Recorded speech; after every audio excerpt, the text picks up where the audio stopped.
bahan makanan, Anda kan bisa gunakan lagi gitu kan. Nah, itu kan satu aspek tuh, Anda bisa gunakan lagi. Oke. Terus sekarang air yang lain-lainnya. Misalnya apa? Misalnya air hasil cuci piring sama air cuci tadi ya, misalnya apa, cuci piring atau bilas-bilas gitu ya. Itu kan sebetulnya bisa Anda gunakan buat apa? Emak-emak atau bapak-bapak itu kan biasa tuh kalau lagi panas banget dia nyiram air ke depan gitu ya. Nah itu pun bisa tuh digunakan buat ngebilas suatu hal yang apa namanya, yang nggak penting kayak gitu, dibandingkan Anda nyiram pakai air yang baru lagi gitu kan. Nah jadi sebetulnya tuh hal-hal seperti itu kan bisa diefisiensikan gitu kan.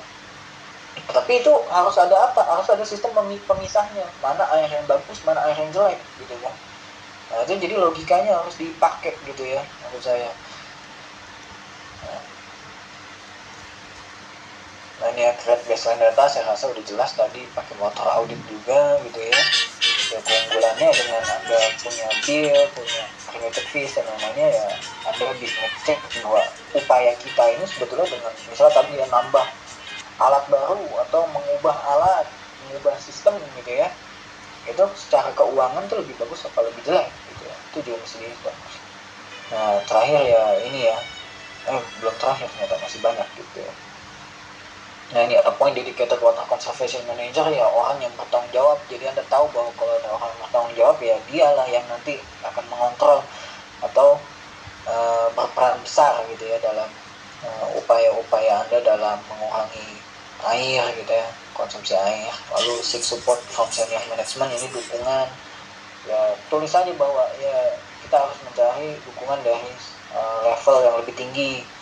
Karena pada saat kita dapat secure dukungan dari level yang lebih tinggi, kita bisa mendapatkan dukungan dalam bentuk pendanaan, lebih mudah untuk dialokasikan, dan juga ini ya lebih mudah untuk mengubah peraturan gitu ya. Karena kalau anda cuma kroco-kroco biasa gitu ya, ada istilah itu kroco mumet gitu ya, ya anda cuma kerja doang, tapi kalau bikin peraturan teman anda aja belum tentu manut gitu ya.